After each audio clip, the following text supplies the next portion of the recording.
Hello बच्चों, good morning. आज हम कक्षा 3 का विषय हिंदी पढ़ेंगे। पाठ का नाम है बंदर और टोपी वाला। पाठ 11 का नाम है बंदर और टोपी वाला। यह पाठ संकलित है।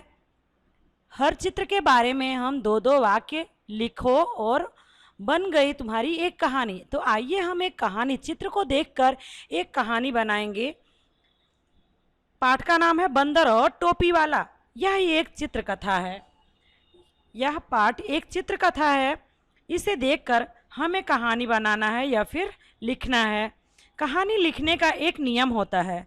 कहानी हमेशा चित्रों के द्वारा देखकर क्रमबद्ध विस्तार से लिखनी होती है। इसमें भाव व्यक्त करना होता है, कहानी के रूपरेखा को समझाना होता है और चित्रों के पात्रों का नाम भी रखना होता है। चित्र की घटना का वर्णन करके कहानी को भूतकाल में लिखना होता है और कहानी 3 या 4 परिच्छेद में होनी चाहिए और इस तरह हम कहानी लिख सकते हैं। बच्चों, तो हम कहानी के लेखन की भाषा, मतलब जो कहानी हम लिख रहे हैं उसकी भाषा सरल और शुद्ध होनी चाहिए। जो सरल और शुद्ध होगी तो हमें उसमें कठिनाई नहीं होगी और उसे उचित शीर्षक भी देना चाहिए। अंत में कहानी से मिलने वाली जो सीख होगी उसे भी हमें बतानी चाहिए। इस कहानी को सुनने से पहले आइए हम चित्र को देखकर कहानी बनाएं। एक बार एक व्यापारी टोपियां बेचने के लिए दूर किसी, यहाँ पे आप देख रहे हो कि एक व्यापारी अपने थैले में कुछ टोपियां लेकर वह दूर से कहीं आ रहा है टोपी बेचकर। चलते चलते दोपहर हो गई। वह एकदम थक गया था।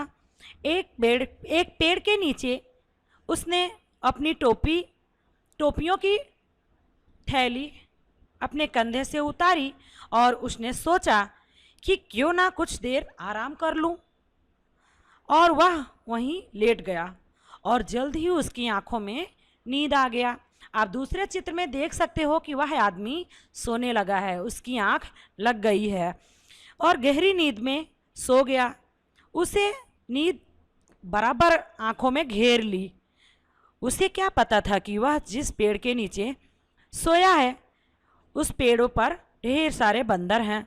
उन बंदरों ने अपना उस पेड़ पर ठिकाना ले रखा था।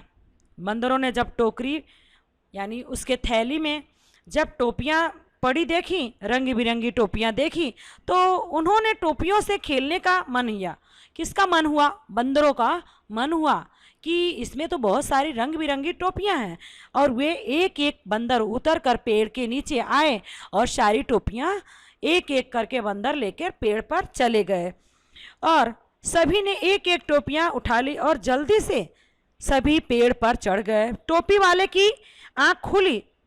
जैसे ही उसकी नज़र खाली थैले पर पड़ी तो उसके पैरों तले से जमीन खिसक गया, यानी वो एकदम घबरा सा गया कि मेरी सारी टोपियां कहाँ चली गई, मेरा थैला तो पूरा खाली है।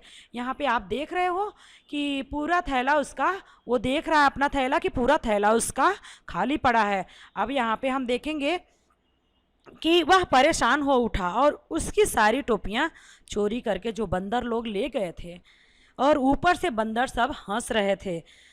बहुत चिल्लाया, अरे हाय हाय करके बहुत चिल्लाया कि अरे हाय, मैं लूट गया, मैं बर्बाद हो गया, कौन ले गया मेरी टोपियां, अब मेरा क्या होगा। मतलब उसकी टोपियां बेचने से ही उसका खर्चा निकलता था। परंतु जैसे ही उसकी नज़र जरा ऊपर पड़ी, पेड़ पर पड़ी, तो उसने देखा कि बंदर हमारे टोपियां ले गया है। तो वह हैरान रह गया। उसकी सारी टोपियां बंदरों ने पहन रखी थी। उसे गुस्सा आया। हाथों से पत्थर उठाकर बंदरों को मारने लगा। तो बंदर भी पेड़ से फल तोड़कर उस व्यापारी को मारने लगे। और फिर व्यापारी इधर उधर हाथ हिलाया, मतलब उसने सोचा अरे बंदर तो नकलची होते हैं, तो उसने थोड़ा हाथ हिलाया और उसे एक तरकीब सूझी। हाथ हिलाया और बंदर भी हाथ हिलाने लगे। फिर उसने अपनी टोपी अपने सर से उतारी। ये देखिए इस चित्र में उसने अपनी सर की टोपी उतारी और जमीन पर पटक दी। तो सारे बंदरों ने भी, अब बंदर तो नकलची होते ही हैं, उसने अपनी सभी बंदरों ने अपनी सारी टोपी निकाली और जमीन पर फेंक दी और टोपी वाले ने अपनी सारी टोपियां इकट्ठा करके थैले में डाल ली। फिर अपने रास्ते हो लिया क्योंकि उसकी सारी टोपियां उसे वापस मिल गई। तो क्या समझा आपने? संकट आने पर हमें ठंडे दिमाग से सोचना चाहिए, जैसे उस टोपी वाले ने सोचा।